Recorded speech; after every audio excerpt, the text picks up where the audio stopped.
Dear students, मैं Suresh Chandra Sharma, assistant professor political science. आज की इस वीडियो में हम प्लेटो के महान ग्रंथ रिपब्लिक पर चर्चा करेंगे।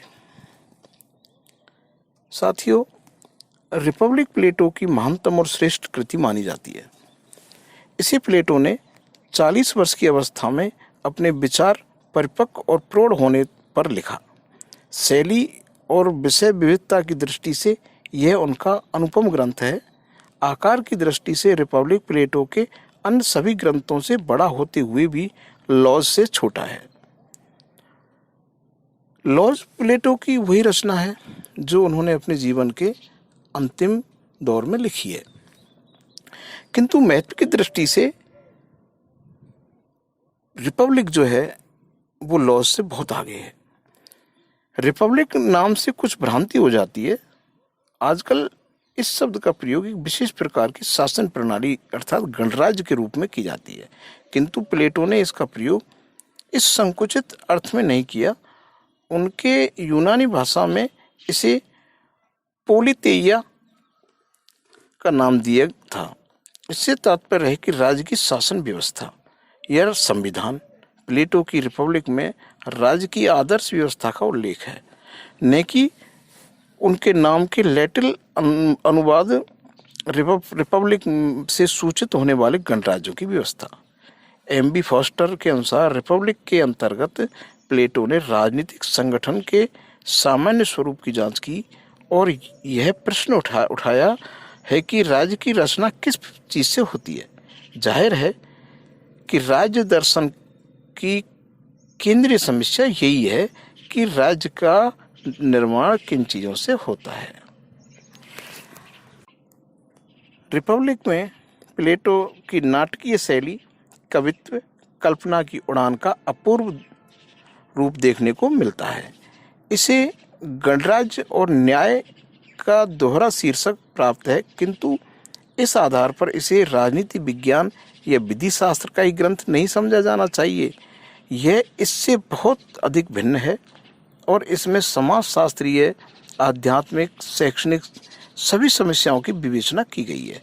यह तो एक प्रकार से संपूर्ण मानव जीवन का दर्शन है।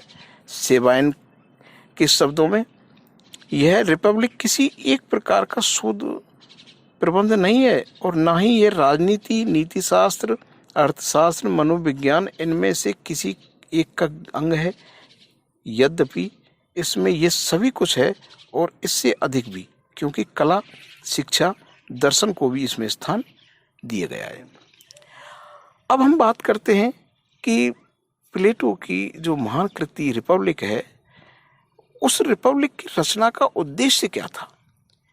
प्लेटो ने रिपब्लिक क्यों लिखी, आखिर वो रिपब्लिक में क्या बताना चाहते थे, इन बातों पर अब आगे हम चर्चा करेंगे। प्लेटो ने अपने इस महान ग्रंथ की रचना कुछ निश्चित व्यवहारिक उद्देश्यों की पूर्ति के लिए की। वह इसके माध्यम से सोफिस्ट विचारकों द्वारा प्रतिपादित आत्मतृप्ति के सिद्धांत को गलत और झूठा सिद्ध करना चाहते थे, जिसे भ्रष्टाचारी और जनतंत्र ये दोनों प्रकार के राज्यों ने अपना लिया था।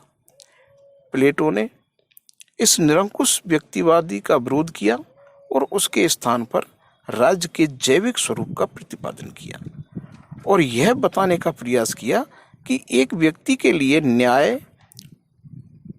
अपने उस कर्तव्य का पालन करना है जिसके लिए उसे प्रशिक्षण देकर के योग्य बनाया जाता है, जिसकी पूर्ति से संपूर्ण समाज का हित होता है।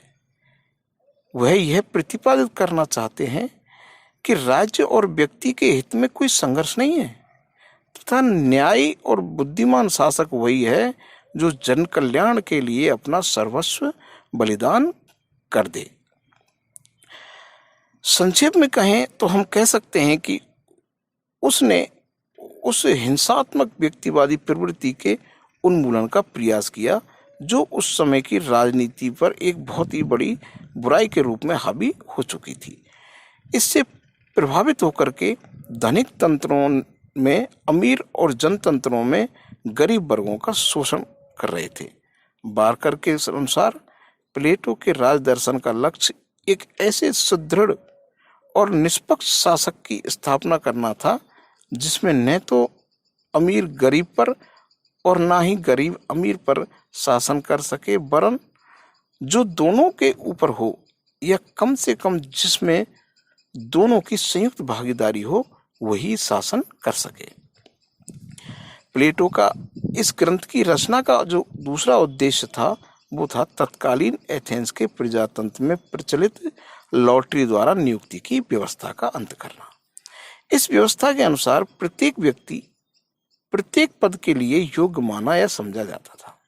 योग्यता और दक्षता के लिए घातक इस प्रथा ने एथेंस के तत्कालीन प्रजातंत्र को अयोग्य और मूर्ख व्यक्तियों के हाथ में सौंप दिया था। अतः प्लेटो ने शासन संचालन को एक कला सिद्ध करते हुए उसके लिए प्रशिक्षण की आवश्यकता पर बल दिया, जिससे प्रशिक्षित व्यक्ति ही शासकों के रूप में कार्य कर सके। इसके लिए उसने एक ऐसे शासन तंत्र का निर्माण किया जिसमें स्वार्थपरता के स्थान पर सर्वोदय का भाव हो, परस्पर फूट की जगह एकता का भाव हो, अनुभवहीन शासकों की अकुशलता के स्थान पर क्षमता और योग्यता का शासन हो। इस उद्देश्य की पूर्ति के लिए रिपब्लिक में जिन दो साधनों का प्रयोग किया गया है वो हैं विशेषीकरण और एकीकरण। रिपब्लिक की रचना करने का प्लेटो का तीसरा जो उद्देश्य था वो था कुशासन का अंत करना। तत्कालीन यूनानी नगर राज्यों में शासक वर्ग द्वारा शासक शक्ति का खुलेआम अपने स्वार्थों की पूर्ति के लिए प्रयोग किया जाता था। अतः उसमें और शासितों में निरंतर संघर्ष चलता रहता था, जिसे क्रॉसमैन ने वर्ग संघर्ष का नाम दिया है। इस वर्ग संघर्ष का फल कुशासन के रूप में प्रकट होता था। इस कारण राज्य की तरफ से किसी भी प्रकार की शिक्षा प्रदान दिए जाने की व्यवस्था भी नहीं थी। फलस्वरूप अपने संतानों को जो शिक्षित करने का व्यय माता पिता स्वयं उठाना पड़ता था। शिक्षा बहुत महंगी थी, अतः शिक्षित होकर वे शासन के माध्यम से वेतन पुनः प्राप्त करने की चेष्टा करते थे। इस तरह कुशासन निरंतर बना रहता था।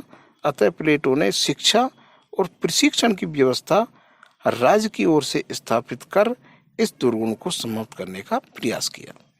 इस प्रकार हम देखते हैं कि प्लेटो का अपने महान ग्रंथ रिपब्लिक की रचना का मूल उद्देश्य समाज में व्याप्त हिंसक स्वार्थपरता, वर्ग संघर्ष, कुशासन जैसे रोगों का उपचार करना और समाज को इनसे मुक्त कर उसे स्वस्थ और आदर्श रूप प्रदान करना था।